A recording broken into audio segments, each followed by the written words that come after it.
नमस्कार मित्रों।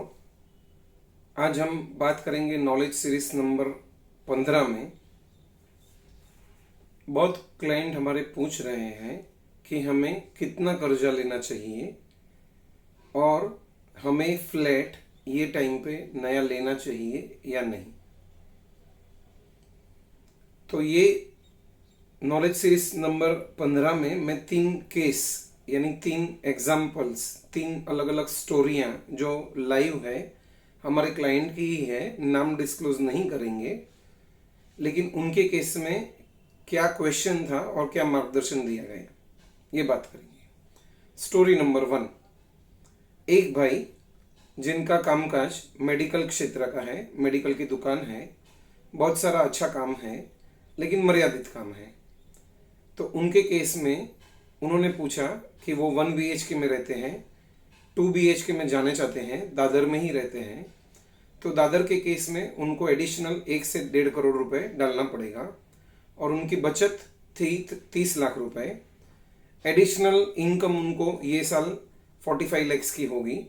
तो कुल मिला के लगभग 70 लाख रुपए उनके पास थे, हो जाएंगे ये साल के एंड तक। तो उन्हें क्या करना चाहिए? उनके घर वालों और उनकी सोच थी फ्लैट लेना चाहिए और शिफ्ट हो जाना चाहिए। मेरी उनको एडवाइस थी फ्लैट टेम्पररी पीरियड के लिए 2 से 3 साल के लिए न लिया जाए और उसके ऑल्टरनेट में 2 चीज बताई गई। एक, उनका 1 BHK का जो फ्लैट है उसमें ही 25-30 लाख का खर्चा करके उसमें ही रिनोवेट करके 2 BHK का प्रावधान किया जाए। उनकी 2 लड़कियां ही हैं, माँ बाप भी साथ में हैं, तो वो 2 BHK में आराम से 5 से 15 साल तक निकाल सकते हैं, एडिशनल कोई भी बर्डन लोन का किए बगैर। आगे पेंडेमिक का टाइम है, अनसर्टन टाइम है, ऑलरेडी आमदनी कम हुई है मेडिकल क्षेत्र में होते हुए भी। तो एक ऑप्शन ये था। दूसरा ऑप्शन था 2 BHK रेंट पे लिया जाए और खुद का फ्लैट रेंट पे दिया जाए। तो एडिशनल उनको 25 से 30 हजार रुपये दादर में मैक्सिमम लगेंगे और उसमें ही 2 से 5 साल निकाला जाए। तब तक हर साल की बचत करने के बाद यदि यदि पैसा इकट्ठा अच्छा हो जाता है, 70% जो एडिशनल 1.5 करोड़ है उसमें से, तो वो फ्लैट ले सकते हैं। ये आंसर था फर्स्ट स्टोरी का।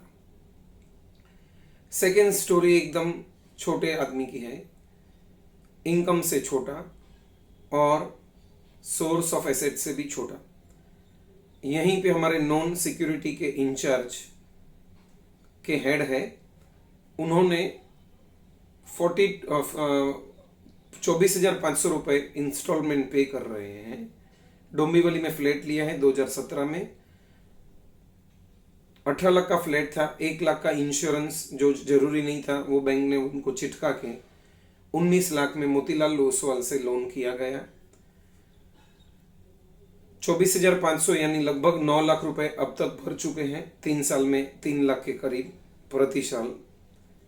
तो उधर ही डोंबिवली में आजू बाजू वो बोले आके कि मैं अभी अभी मेरा आमदनी कम हो गया है, तो मुझे क्या करना चाहिए?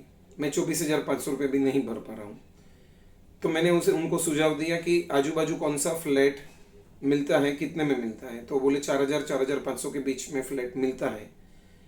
तो मैंने बोला कि आप इंस्टॉलमेंट भरना बंद कर दीजिए, 24,500 का फ्लैट का इंस्टॉलमेंट बंद करके 4,500 में शिफ्ट हो जाइए। थोड़ा खर्चा करना पड़ेगा, समझो 50,000 से लाख, लेकिन परमानेंट जो प्रॉब्लम 20,000 का एडिशनल आउटगोइंग है वो बंद हो जाएगा और आप शिफ्ट कर लें। घर को आपको भूल जाना पड़ेगा और आप टेंशन मुक्त भी हो जाएंगे। टेम्पररी आप भाड़े पे चले जाइए, 5 से 7 साल तक मेहनत करके पैसा इकट्ठा करिए। 70% जब भी फ्लैट का पैसा इकट्ठा हो जाए तो 30 लाख की लोन निकाल के आप काम कर सकते हैं।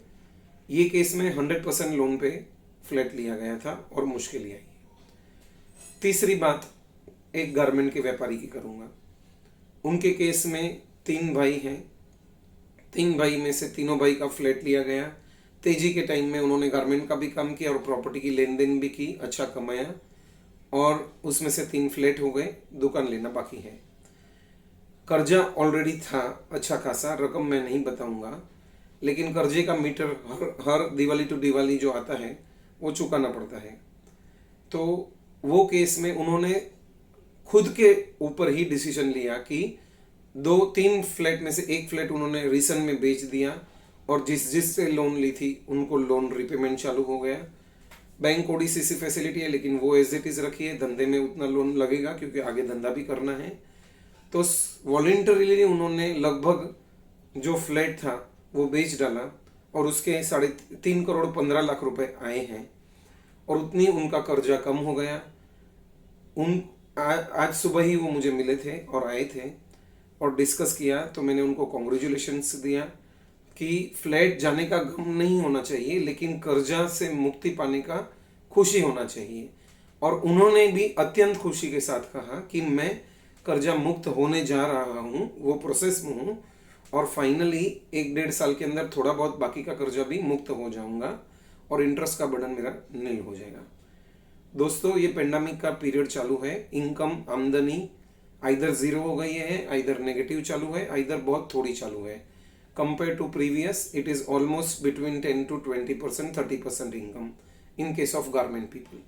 सो आपको आपके खर्चे कम करने हैं, उसमें सबसे बड़ा खर्चा इंटरेस्ट का रहता है, दूसरा खर्चा धंधे में स्टाफ का रहता है, तीसरा खर्चा लेन देन का रहता है, स्टॉक का रहता है। तो वो सब में प्रोपोर्शनेट जो जो हिसाब से चेंजेस है उसको बिजनेसमैन को चेंजेस लाने चाहिए। सभी बिजनेसमैन बहुत होशियार होते हैं, लेकिन कहाँ कहाँ मार्गदर्शन की भी प्रोफेशनल की ज़रूरत पड़ती है। तो हमें जब ये प्रश्न किए जाते हैं, हम हमारी लिमिटेड कैपेसिटी और बुद्धि के अनुसार उन्हें गाइड करते हैं। हमारी भी कहीं चूक हो सकती है, तो आप 2 से 3 प्रोफेशनल और 2 से 3 आपसे बहुत ज़्यादा होशियार बिजनेसमैन जिन्होंने अच्छा खासा पैसा बनाया है और खुद की सूझबूझ और बुद्धि शक्ति से बनाया है, उनकी मार्गदर्शन लीजिए और खुद का रास्ता निकालिए। कोई भी ऐसा मुकाम नहीं होता जिंदगी में जहाँ ठहर जाना, रुक जाना। मुश्किल आई है, लेकिन मुश्किल is a comma, not a full stop.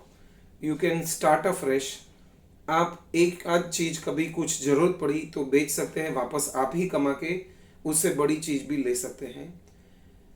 Tension में रहने के बदले, कंटिन्यूस इंटरेस्ट का बर्डन उठाने के बदले ये कदम भी मुनासिब है।